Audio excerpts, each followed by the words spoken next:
Ladies and gentlemen, marketing misfits and data darlings, welcome to The Metrics Don't Matter. Tonight, we're throwing out the spreadsheets, ignoring the KPIs, and embracing a world where numbers are just suggestions and gut feelings reign supreme. Our contestants aren't just vying for cash or bragging rights. Oh no, they're gunning for something far more valuable: eternal fame, industry glory, and the kind of reverence that makes LinkedIn influencers blush. Get ready, get smart, and most importantly, get silly. It's time to play The Metrics Don't Matter. Welcome to Metrics Don't Matter, the only show where we remind you that your KPIs are probably just expensive decorations on your slide deck. I am Pesach Lattin, your host, here to debunk the nonsense and make analytics fun or at least tolerable. In the left corner, unfortunately not rocking a perfectly waxed mustache and sporting an ironic tote bag he swears vintage, we have King of Tilbury, who calls himself the ad tech hipster. He's the senior director of ad ops and solutions engineering at Inuvo. He's here to prove that not only can he out-target your grandma cat videos, he can do it while sipping a single origin cold brew and rolling his eyes at your outdated KPIs. And in the right corner, originally from England, now making waves in New York City, we have Fred Godfrey, the co-founder and CEO of Origin. He's part CTV trailblazer, part creative visionary, and all unrelenting drive, turning big ideas into living room ready ad innovations faster than a streaming buffer. Get ready, because when Fred enters the ring, even the algorithms are going to demand a front row seat. So first of all, Eric, as a self-proclaimed ad tech hipster, what's the most obscure or underrated piece of tech or trend that you championed that everyone else was too late to notice? Yeah, contextual targeting. So way back in the day, right? So I'm talking, well, not that far back. 2013, I was, really bullish on contextual targeting, running contextual targeting all the time. And that was in the rocket fuel, just the boom of rocket fuel. And no one understood contextual targeting until really yesterday. So here we go. Contextual revolution. And now for Fred, who is standing in for Gina, we'll call him the new Gina. As the CEO of Origin, you probably pitched and closed deals in some pretty unique settings. What's the most unusual or memorable place you've sealed a deal? Was it at a pub lunch in England, or maybe while navigating the chaos in New York City? I think it might have been sitting on a beach or by a swimming pool. I reckon could be where I think I've probably given the best pitch. Whether I won the deal or not, I won't be able to tell you, but I've definitely pitched a few times basically in my pants covered in a towel and, with a nice frosty sort of cocktail in my hand, and I'd say they've probably been my most successful. Do you think your marketing savvy can outwit the hyperactive DSP or guess what CDP does without summoning dark spirits? It's time to fall out.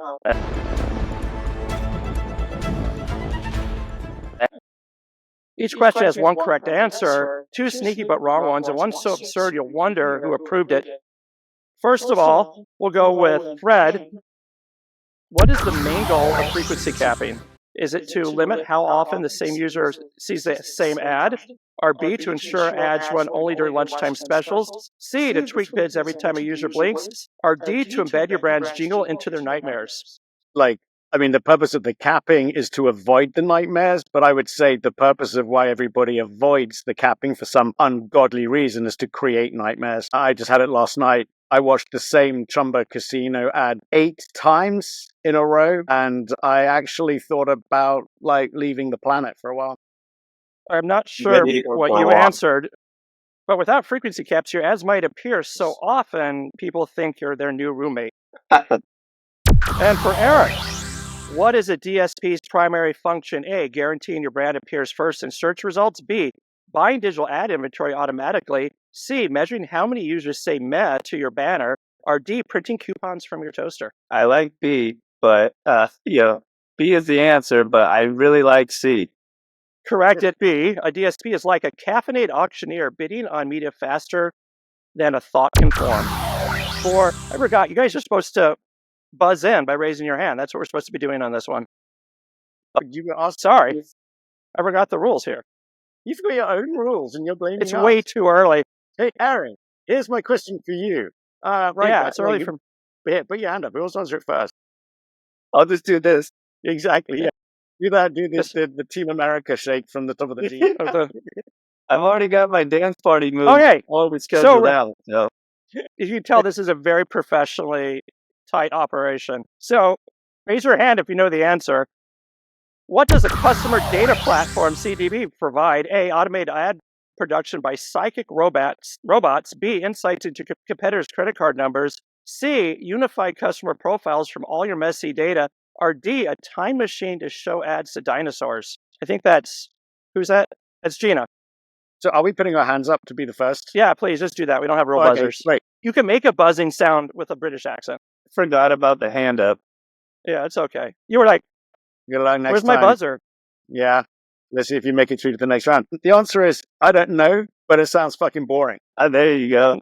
No, CDP's organized data, not travel back to the Mesozoic era. Are you just going to buzz everyone and say the wrong anser? No. I mean, it's okay. I mean, Maybe. You can do it. The points really don't matter. Wrong answers. I mean, that wasn't really the wrong answer. It was no answer, really. But let's see how we go. I think you know this one.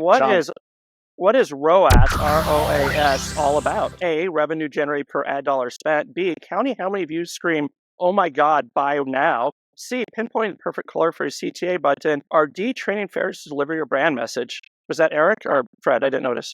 It is your return on ad spend. I can't remember if that was A. Was that A? Yeah, it was A. There you go. Yeah. A decent ROAS. We pronounce it still, right? It's ROAS. Yeah. Yeah. Yeah. I pronounce it ROAS. Because it's ROI, it's not Roy. Is it? Roy is cooler than Royas.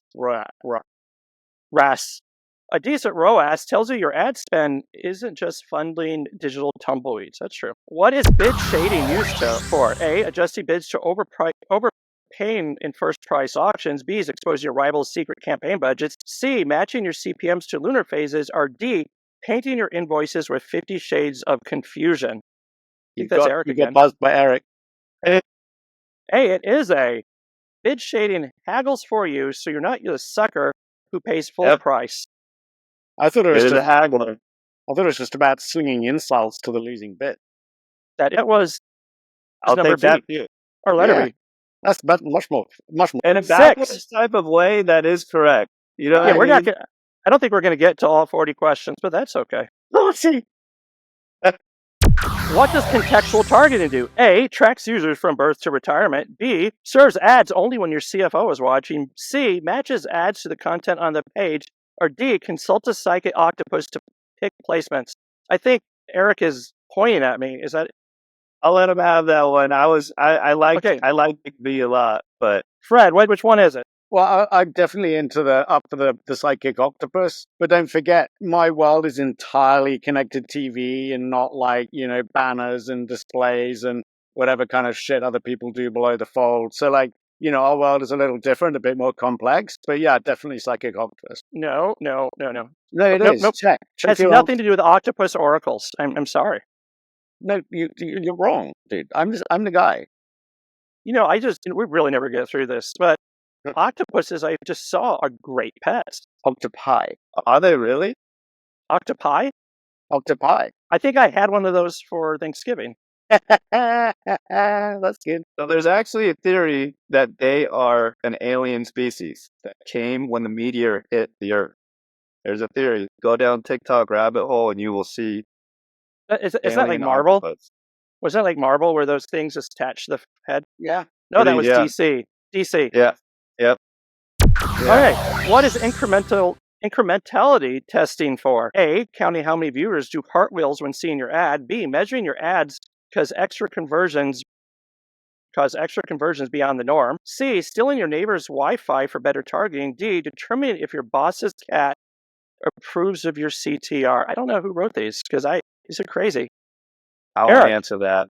I like A and B because technically, if they are new and they just discover your brand, they will do cartwheels, right? Right. Depends on what your brand is. Yeah, adding that new revenue, it's adding cartwheels to the funnel. Yes, it is B. Incrementality proves you're moving the needle, not dressing it up. Cartwheeling through. What is header bidding? A, asking one buyer at a time politely. B, trading ad space for artisanal cheese. C, letting multiple buyers bid simultaneously before the page loads. Or D, a WWE SmackDown between DSPs. Eric's got I this. think it's Eric. See, and You are. that bonus question is who invented header bidding? That answer depends on who you talk to. It's actually a thread that's going on Twitter right now. Ooh, how exciting. And the Well, answer is, I don't know. Yeah, there you go. There you go. Yeah. Hey, I thought I invented pop-ups, and then, I was like on NPR like 25 years ago, and then I learned that I'm probably not the guy who invented it. So, Someone's already get rid of the invented old waterfall approach, which was just bad. Yeah. Just horrible. Let's just be Not a good honest. That was approach. horrible. I just talked about it yesterday on a show, how horrible the waterfall approach was, how crazy that was. I mean, it's Crazy still nuts, times. especially on display. It makes no sense. Yeah. being that. So, what is brand safety about? Supergluing your logo to every web page. B, keeping ads away from harmful or sketchy content. C, ensuring ads only appear on cool kid platforms. Or D, deploying guard dogs to bark at bad impressions. I think that's Fred. Gene, and the answer is definitely, I think, I don't know, I wasn't listening and I have ADHD, but a bit of B or C. It's all B, actually. Yeah, okay. I take away all the points I gave you. I couldn't remember which was the one that I wanted to answer, but I, just help. Don't forget, in the world of TV, it's a little bit different, and there are actually like additional things that really, really creep me out about TV and hard ad breaks, and where brand safety, I think, needs to be sort of like, applied. So I'm a super duper horror fan, and I'm really into like my super duper B grade, like straight to tape kind of horror where, the blood is just the wrong color, but it's awesome. Yeah. And I watch it on the sorts of channels where, like, they don't program the ad breaks. It's like face being sliced off and Toyota. Like, I have gone from watching someone have a glass bottle inserted through their face and about a fraction, maybe 0.2 of a second, to a big fat smiling sales rep in a Toyota dealership. And I'm like, that feels like a brand safety problem to me, but one that really applies more in my world than probably in Eric. Yeah, no, I can see that for sure. Yeah. I make some sense. Like, come down to Bob's Toyota. You saw a guy's face get dismantled. But then again, if you then add context. All right. I drop a slogan, you guess the brand. I'm just moving on.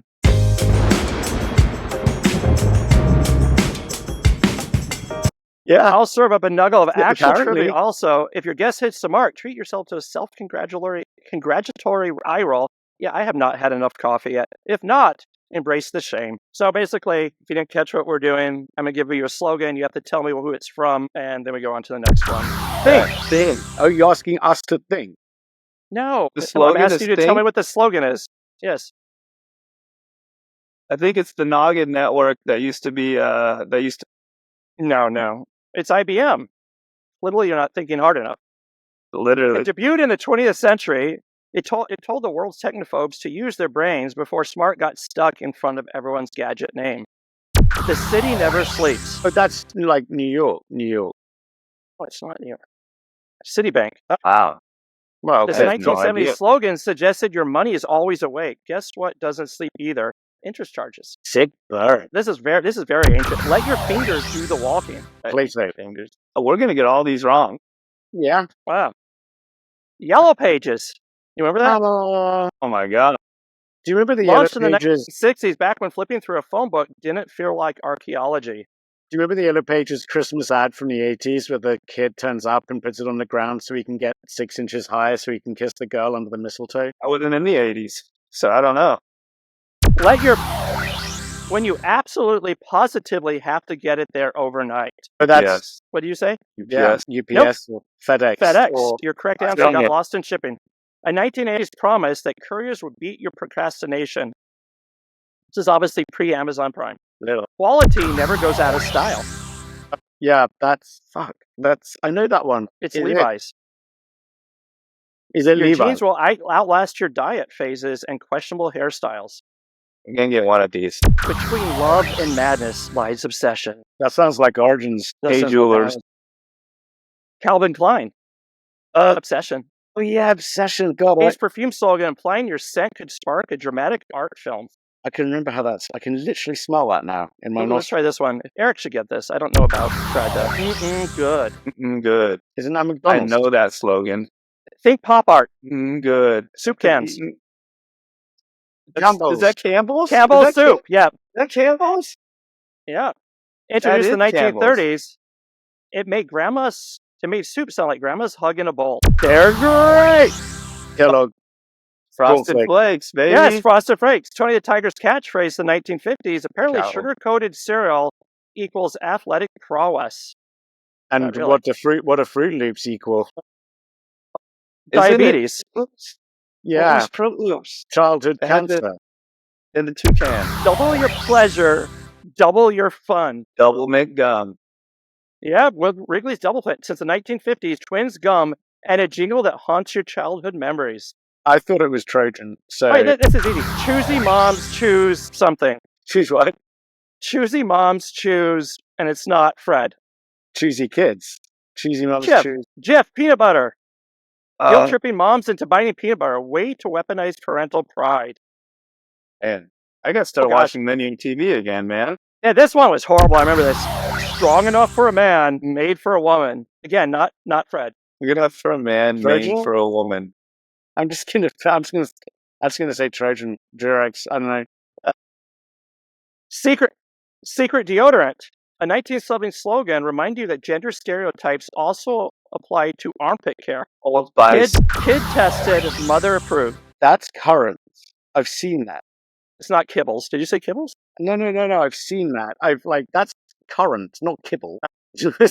Trojan. Play school? I don't know. Kix cereal. Kix claims kids love it, and mom says it's okay, which is advertising's bland safety net. This is not Trojan either. Is it in you? Is it in you? Oh, man, that, Trojan. Sorry. I'm going to go with That would be- Durex on that one. No, wrong. Clearly, it's not in you. That is Gatorade. A 1980s slogan hinting electrolytes were the secret sauce of champions. How long did that slogan last? Until Someone Me Too, realized. I think. Drivers wanted. Trojan. Uber? Volkswagen. Uh. A 90s tagline, courting folks who wanted, remember this, Fahrvergnügen, i.e. the joy of driving and pronouncing really weird words. Yeah. Just came back from Fahrvergnügen. Germany. Didn't see it. Connecting people. But that's Nokia. That was Nokia. Before smartphones, Nokia gave us indestructible phones. Yeah, I used to Yes. have one of those Nokias in Sweden. So it was 2006, I was in Sweden, and they already had video conferencing. Oh. Yeah, and they're like selling these phones, trying to get me to buy one. I bought one, and I had video conferencing just while I was in Sweden. I've And then I got had my to come back to the U.S. and go back to my Palm Pilot or something. I've got my first Nokia over there with Is that how you the pronounce it? Nokia? Nokia. Yeah, do with the Nokia. pull-out aerial and the big rubber buttons. Expect more, pay less. That's Target, isn't it? Yeah, it's the 1990s Target slogan. The bullseye made shopping cart sprees feel like thrifty goodootery. By the way, Goodootery. I think, like, notwithstanding my competitor client, who I obviously think is running a better Christmas campaign than them, Macy's, but Target's Christmas campaign this year is really cool. I'm loving their ads. I'm loving their story. Target's Christmas ads are rocking this year. Oh, who did these? Nothing says lovin' like something from the oven. Eric, come on, say it. Don't know it. Pillsbury debuted decades ago. The Doughboy giggles, you get carbs, and everyone wins. I didn't know that because my last name is very close to that. True. Very close. I don't know why these in this order. We have the meats. But that's Oh my God. Arby's. Arby's. Yeah, it's Arby's. Again, not Trojan. Yeah. God, you see, I was too. I think obsessed. Trojan probably applies for a lot of these. They should. They Mid- could do it. 2010 slogan declaring a sandwich change protein dominance. Yeah, they could do a good collaboration, actually, Trojan and Arby's. Ooh, I see that. The Uncola. Uncola. Coke Zero? Pepsi. Up. It's 60s tagline positioning 7-Up as anti-cola. Ugh. Crisp, clear, and citrusy like cola's rebel cousin. But wasn't 7-Up also owned by Coca-Cola? Well, that's why it was a rebel cousin. A rebel cousin. My Yeah. God, like Death Star type shit. I was thinking more like Rebel cousin. the 1776, getting rid of the English. Thank God. Yeah, we came back. Made from the best stuff on earth. Again, not Foster Fred. Farms. It's funny that I interview and I'm coming up with the guy who did this slogan. He did the whole campaign. Hang on, I recognize this as well. Definitely not Kellogg's Fruit Loops, because there's nothing from Earth that they're made on. Lou Pascalis was behind this, actually. Is it Fruit of the Loom or something like Snapple. Snapple. Oh my God, I haven't had a Snapple in probably 20. Very quick. Yeah, Lou Pascalis, who I just interviewed 2 weeks ago, his company was the one that did that. They actually had the letter writing campaign. They had that secretary. I don't know if you remember. You could write the actual secretary from Snapple. Is Snapple still around? Yeah. They don't use glass anymore. It's plastic. Yeah, and they were proud of that. You got to go back to the glass. I mean, that was the whole point of getting Snapple. With the thing inside the lid, but also, how could you be proud to be switching away from something to something that's like a problem? I know, I didn't understand that.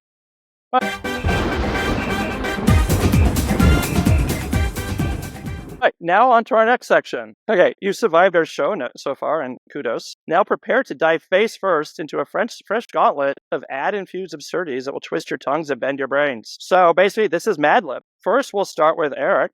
Pitch like a Silicon Valley visionary gone glitchy. You're a startup founder who's had one too many, I don't even know what this word is, nootropic smoothies and kombucha shops. You believe your product, an omni-channel predictive ad oracle.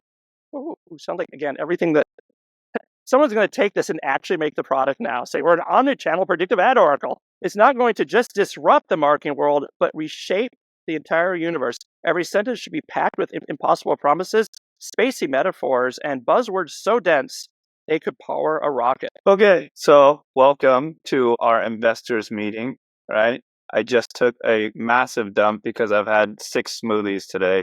I just want you all to know that at our company, we treat everyone like a family. Everyone's a family here. And we have this groundbreaking way of targeting users and mining first-party data. You guys want to hear it? So what we do is we send people free devices and we keep their IP addresses forever. They could never opt out of those IP addresses. They are ours forever. And then we go a step further and we fingerprint every single device within that IP. And then whatever IP that they go to, we fingerprint every single device. And then we build our entire ecosystem of, we call it our advertising network. And within that advertising network, anytime someone goes to your site, we will attribute that back to that user, regardless if it was that user or not. There's an infinite look back window, and it's all in the name of attribution. So if you want to invest in my company, just let me know. I do, but one question. I think someone's going to take that idea now. Well, yes. My one question, though, before I give you all of my money is, do you also, or why don't you also fingerprint the people? And then every time they're in the world and you can find the fingerprints and what they've touched, that's a massively valuable data layer. I like that. I like that. It's going to come with a fingerprinting kit that they have to go and fingerprint everything. Every store that they walk into, they fingerprint the wall. And then we will scan the walls. I think a certain French company might take this idea now. Good. Okay, I'll invest, but only if So next is Fred. Sell like a TikTok influencer who's had too many energy drinks. You're a TikTok influencer, hopped out on energy drinks like everyone, trying to sell hashtag heat map analyzer that shows which hashtags are trending for brand campaigns. You talk in emojis, you shout, you love the word viral, and you're always on the brink of oversharing. Everything is about being extra, getting likes, and staying on trends. Speak in short, explosive bursts, use emojis liberally, and mention virality and trendy topics constantly. Welcome to my channel. I've got no fucking idea what it is that I'm talking to you about because I can't remember, and I've got intergenerational ADHD, and now the dog is going crazy. But this thing you need, thank you. You want it now, forever, or then. Buy it now. You use my promo code. It's at the bottom. Thank you, Bob. At the bottom of the thing. Right, you got it. Good. Like, subscribe, follow. By the way, I've never actually seen a TikTok. I'm guessing this is what it looks like. Buddy, it was me. Do it for the dog. Goodbay. Wow. Dog you got art streams. You got that slightly Cockney British accent really good. And now for Eric, if you can do this, narrate like a calm documentary voice. Can you be calm? Explain Yeah, a rare marketing species. Again, not Fred. Pretend you're a nature documentary host describing a look-alike audience breeding ground, a fictional analytics tool that finds niche audiences based on existing customers. Use a calm, steady tone as if narrating penguins marching, but you're actually discussing user demographics and targeting metrics. Keep it classy, peaceful, but slightly playful. Sound impressed yet understated. This one I wish that I had a Australian accent. But let me get into character. Just do Fred's accent, but slightly drunk. Exactly. So this is what you're Think hearing. Boston. Let me get a microphone. So observe closely. It's a elusive animal called the customer. Notice how they navigate through their natural digital habitat behind a trail of rich data footprints without disturbing their natural behavior. We don't want to show them too many ads. Carefully study every click, every scroll, lingering to see what they do online. Let's look into their banking behavior. My, incredible. What's this? They're looking at Kim Kardashian in a thong. Oh, wow. This is an amazing insight. They like banking and Kim Kardashian. Let's make a lookalike model off this and find much more people like this elusive user. Oh my God, they're converting now. Incredible. Yeah, that was not creepy at all. Sponsored by Trojan. I think you could have gone for a good, like, David Attenborough kind of, like, and here we have the Emperor Data Penguin. Well, that was very good. I should have given this to you. I know. Well, that's what you gave me the TikTok. You are the nature photographer. Thank you. I needed the accent. I feel like the accent would have helped. You'll work on it next time. All right, come on. Good game's a fast game. This would be good. You got to use your British accent for this. It's always with you anyways. Explain like a seasoned professor introducing a ridiculous theory. You're a distinguished professor addressing a lecture hall about the behavioral gravity analyzer, a fictional tool that measures how strongly customers are pulled towards your brand. I guess it's called brand. Isn't it just brand lift? Speak with academic gravitas. Use scholarly words, but the concept is absurd. Listen up, everybody. Bolt the doors, close the blinds. You got to keep this very, very quiet. But today we are going to talk about the fictional behavioral gravity analyzer. And everybody's going to want to, by the time we finish this lecture and we've worked out what the fuck it is, which will be a bit of a team effort, because I've got no idea, but I'm going to teach you about it. So that basically like education today. And we're not going to postulate on too many empirical correlations, but we're going to keep calm, stay wise, and be very convinced of our tool's importance by the time it's done, as long as we mix all of the scientific credibility with a few over-the-top analogies, then we know that we will understand and be able to sell this to absolutely anybody, my dear esteemed colleagues. Was that just your normal origin pitch? Yeah, I mean, I was just practicing. Yeah. And last, for Eric, wait, are you still there? You're just not moving. Okay, I got worried. You were just so still. I'm frozen in time. Were you just that impressed by Fred? You're just like, I was that moving? impressed. You're going to buy my behavioral analyzer? Yeah, you hypnotized me. Yeah. You pronounce it analyzer, and is that the British way? Isn't it like? Yes, it was the accent. I think I was hypnotized by the accent. I thought the British way is like analyzer. That's again. That's for our awesome gift. That's for our unofficial sponsor who has featured throughout this program. And last for Eric, perform like a kids TV show host. Explain a complex marketing concept. You're on a host of a TV children's show, introducing the brand Buddy Builder, the BBB, I guess. A tool that pairs your brand with complementary partners. You must explain this in simple, fun terms that even a child could understand, but still keep a wink of humor for adult listeners. You sing songy language, bright optimism, and silly metaphors. Hello, kids. Here's the brand Buddy Builder. It is a fun game that we like to play where you give the kid next to you $10,000, and that kid goes and takes it and goes and shoves it in something that spits back. We'll call them clicks. And clicks are fun because they're very trackable and they're very easy, and you don't have to do much work. In this classroom, we like to play and learn, right? So we follow where the clicks go rather than looking at everything that's in the entire picture. I'm going down a deep rabbit hole here, and I kind of lost myself. Yeah, you don't have kids, do you? I have 2 kids, and I'm terrible at telling games. But with the brand Buddy Builder, we're just going to throw everything in clicks and not measure it. And we're just going to say, I can see it through a UTM, so it's good. And now the last part. I just know that things are gonna end bad when my body only moves for the beat. You've been waiting for me. And that's a wrap on The Metrics Don't Matter. A massive shout out to our contestants, Fred Godfrey and Eric Tilbury, for showing us how ad tech brilliance can juggle humor and insight like a Cirque du Soleil act in a server room. From British accented octopus theories to cartwheels in the funnel, you've truly redefined absurdity. Special thanks to our sponsor, Incremental.com, for bringing predictive clarity to marketing chaos and letting us focus on what really matters, laughing at the ridiculousness of it all. To our audience, you've survived another episode of Nonsense Meets Brilliance. Remember, the metrics might not matter, but your engagement absolutely does.